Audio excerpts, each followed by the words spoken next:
Assalamualaikum warahmatullahi taala wabarakatuh dan selamat sejahtera. Apa khabar semua murid-murid? Bertemu kembali bersama dengan saya Cikgu Koha di dalam kelas Bahasa Melayu tahun 2. Pada kali ini kita akan meneruskan di dalam kemahiran membaca. Tema kekeluargaan dan unit 3 agihan tugas kami. Di akhir pembelajaran pada kali ini, murid-murid akan dapat memahami perkataan dan ayat yang terdapat dalam teks. Okey, kali ini kamu akan membaca teks dan kamu akan memahami apa yang kamu baca berdasarkan gambar yang diberi. Sama ada perkataan ataupun ayat. Okey. Mari kita lihat.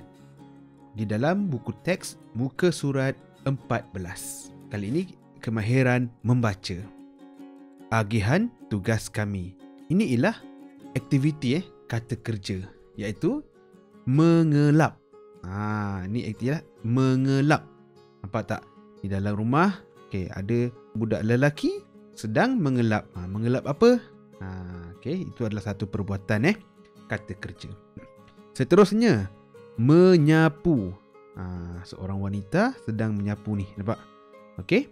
Inilah perkataan Seterusnya, menyusun. Di sebelah ini ialah menyidai. Okey? Baiklah, mari sama-sama kita baca petikan ini. Okey? Cikgu baca, kemudian kamu ikut bersama-sama dengan cikgu. Okey, yang pertama.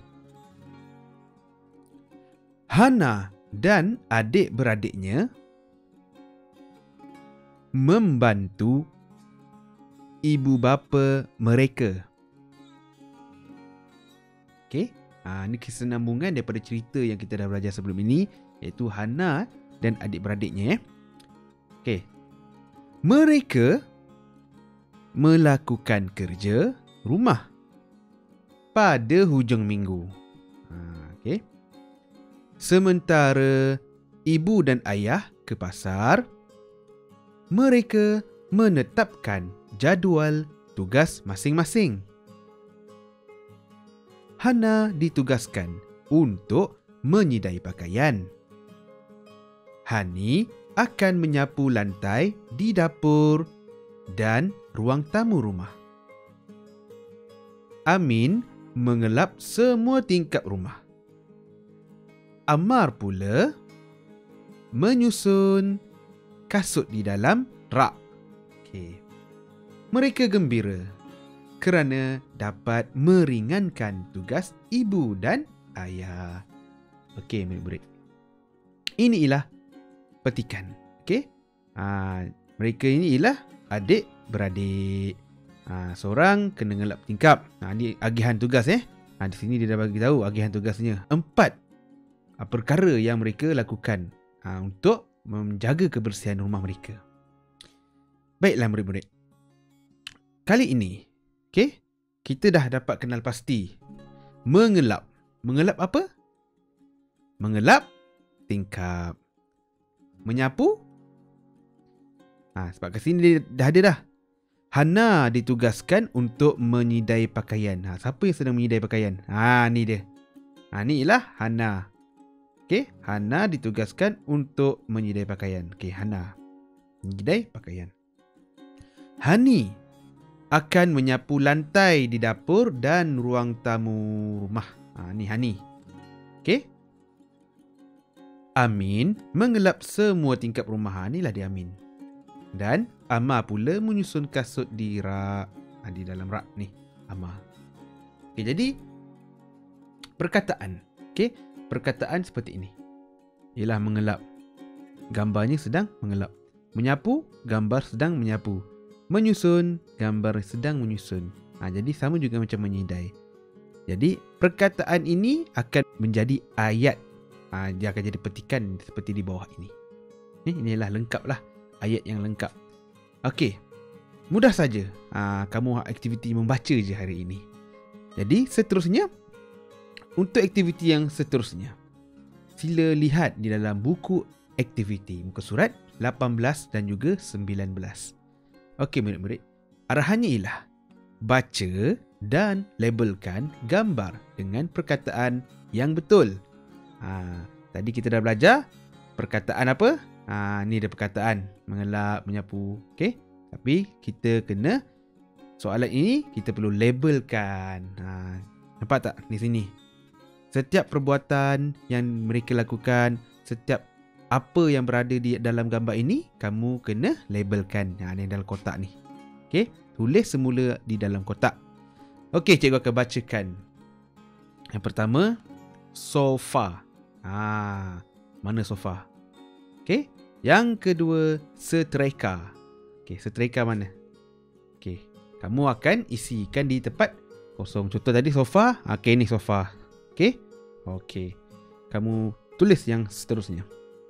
Yang ketiga, baju. Mana satu baju? Keempat, karpet. Okey. Kelima, cushion. Okey. Keenam, lampu. Mana lampu? Mana lampu? Okey. Ketujuh, jam. Dan yang terakhir sekali ialah langsir. Okey. Labelkan saja, kamu isi di dalam kotak yang disediakan ini. Seterusnya kita lihat di muka surat 19. Okey. Aktiviti 2B. Baca dan fahami ayat. Kemudian tulis pada gambar yang betul. Okey. Baca ayat ini, kamu kena susun. Yang mana satu yang sesuai dengan gambar. Baik. Cikgu akan baca pertama. Keluarga Dahlia melayan tetamu dengan baiknya. Okey. Mana melayan tetamu dengan baiknya? Okey, kamu tulis semula perkataan ini, kamu tulis semula ayat ini di dalam garisan ini, di atas garisan ini. Nombor 2. Daniel memastikan kerja sekolahnya disiapkan sebelum dia tidur. Mana Daniel yang sedang buat kerja sekolah? Ni Daniel sedang memastikan kerja sekolahnya. Ni cikgu bagi yang pertama. Okey. Yang ketiga, Dahlia bersalam dengan ibunya sebelum pergi ke sekolah. Okey. Mana gambar yang sesuai? Yang keempat, mereka menyimpan buku pelajaran di dalam beg. Okey. Senang je. Yang terakhir sekali, yang kelima, Dahlia dan adik-beradiknya menyusun kasut di dalam rak kasut. Okey murid-murid, itu saja pembelajaran kita pada kali ini. Kamu dapat membaca dan kamu dapat memahami apa yang kamu baca. Dan kemudian kamu label apa yang kamu baca perkataan itu dengan gambar yang sesuai. Dari perkataan, kemudian ayat. Okey. Yang pertama tadi muka surat 18. Yang pertama tadi muka surat 18 ialah kamu labelkan perkataan, dan yang kedua muka surat 19 kamu labelkan ayat. Kamu labelkan ayat berdasarkan gambar yang diberi. Itu sahaja pada kali ini. Jadi, cikgu harap kamu boleh buat dengan baik dan hantar kepada cikgu seperti biasa. Jadi, kita berjumpa di kelas yang akan datang. Terima kasih. Assalamualaikum.